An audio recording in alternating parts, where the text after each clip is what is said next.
Ready? Let's do it. Here we go. All right. I am with Michael Felix and Emily Wormley. Hang on, we're gonna cross the street and we got 5 seconds. we can do it. Let me get run over. How's it going? It's good. It's really good. It's a beautiful sunny day in the northwest.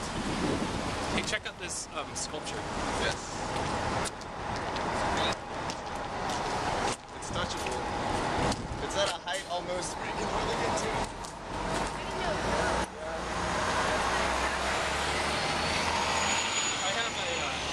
I want to do an art piece where it's like, and then, or like one of my museum pickup lines is like the truth. Like this plaque says, representing the infrastructure, energy, and vibrancy of Portland. This sculpture is made complete with a passerby. So a good pickup line at a museum is like, this piece is made complete with 2 people make out in front of this painting. And then you can be sitting there in front of like Grant Wood's American Gothic or something. All right, let's keep this thing rolling. It's very kinetic. Courier Coffee's over there. Oh, I'm gonna adjust this real quick. go for it. There you go, viewers. You're visiting from Brooklyn? Brooklyn, New York. Yes, I used to live here in Portland actually. Up until when was it? December 30th? Yeah, I met this lady here. She used to live here, but I didn't know her when she lived here, and I was forced to move cross country to follow her. That happens. Brooklyn's fun. I lived there for almost 3 years, 2.5 nice. years. Yeah, and I just got back in November. What made you leave? Family stuff. Okay. Anyhow, I miss Brooklyn a lot. It's like, so I saw you gave a talk at the. I saw you gave a talk at the Hand Eye Supply Store. It was fun. Yeah. There's a lot about. Yeah, go ahead.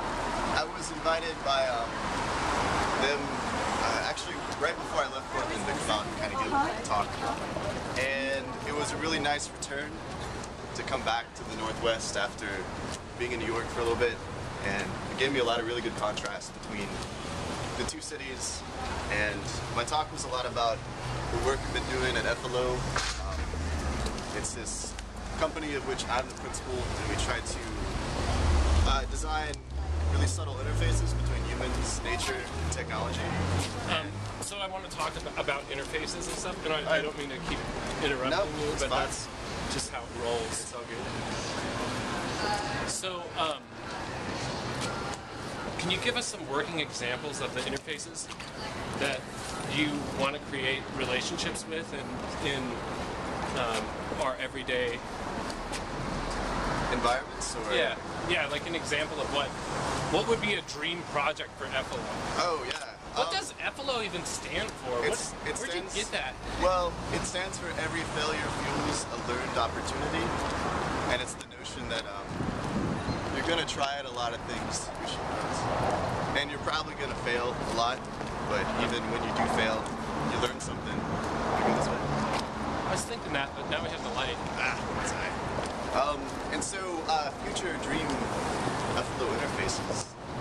I really am interested in sound as an interface, and the use of ambient sounds just in your natural environment walking around.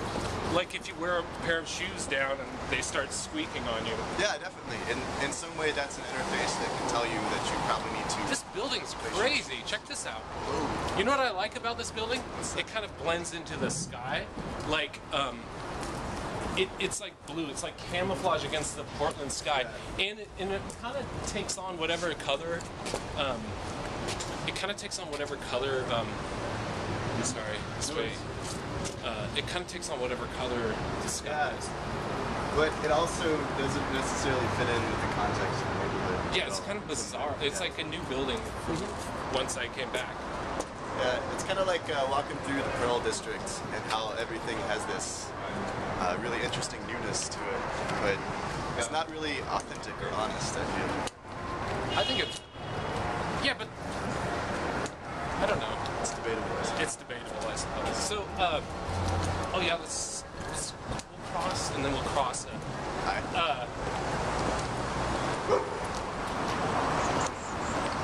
Cross it? Sure. They used to have this big crab up here. It was great. Where'd the crab go? I don't know. They just got rid of it. Maybe it's scaring people. Yeah. I could sit here all day and just be like, "Look out!" Crab? And people never got tired of that joke. Yeah. Maybe it's deflated. Isn't it an inflated crab? It was an inflated crab. Maybe it popped. Good. And too much. It was a cute crab.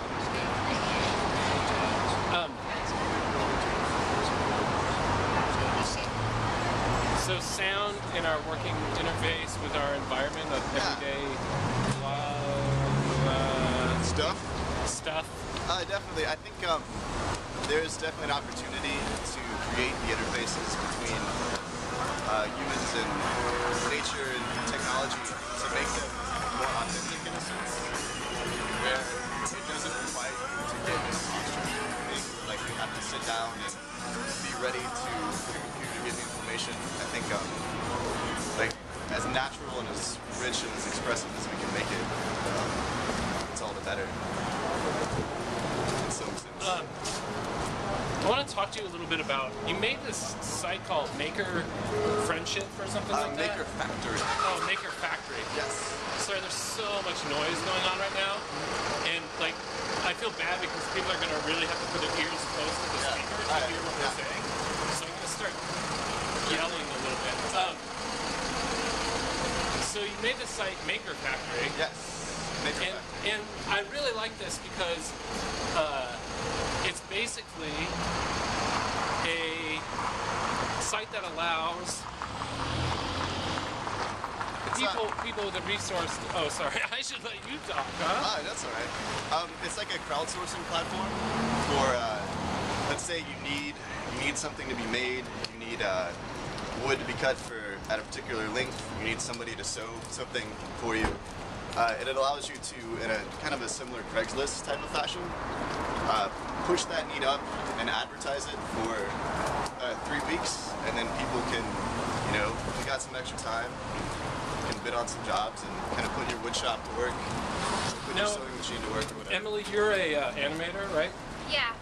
How would you, apply, could you use the same concept as Maker Factory and apply that to animation and basically crowdsource your animation work? Well, I think you could do it for anything, as long as there was a site that had enough traffic that that's the thing. brought people of the same interest. Getting people to the site and getting them to understand what you can do with it. Now there's only, the Maker bot people, it's a handful and it's a small cute community, Yeah. It's a tight community because everyone is linked by this this Maker bot, Yeah. Like this, which is a 3D printer that extrudes some sort of plastic and makes shapes or peanut butter or whatever. And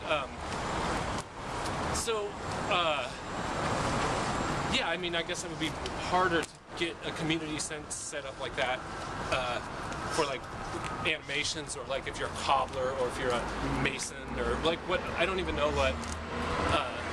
I really like the applied concept of the crowdsourcing. Right. And I've been talking with a friend of mine, Mike Merrill, and we've been talking about ways that you can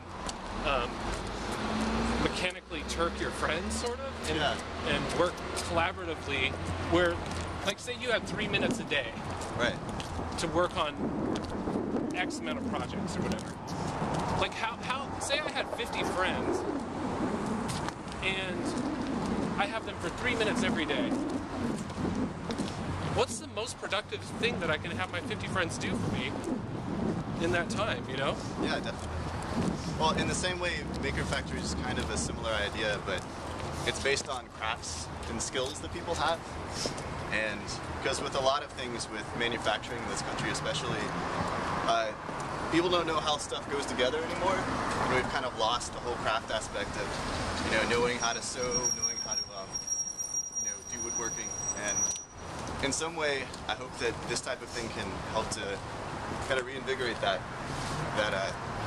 need that we have to make stuff. And Have you had any major wins with the Maker Factory? Yeah, I guess the first one was just last week. We're doing this music video. Emily's doing directing for this band called the Royal Bangs, and she had this concept to build a dome around the band and have them playing in there and stuff. And so I was given 2 weeks to really make a dome, and it's a lot of work because it's like a total of 420 plastic pieces that need printing and about like 165 struts that need cutting. And I was able to offload some of that stuff to Maker Factory to get people to kind of help me out with all that. And I don't think it would have been possible without, you know, distributing the resources and getting people to help in some sense. Okay. Hey, I'm gonna stop this real quick. All right. Then I'll let you talk in the next interview instead of just eating up all the talk. Oh no, it's all good. Hang on. Here we go.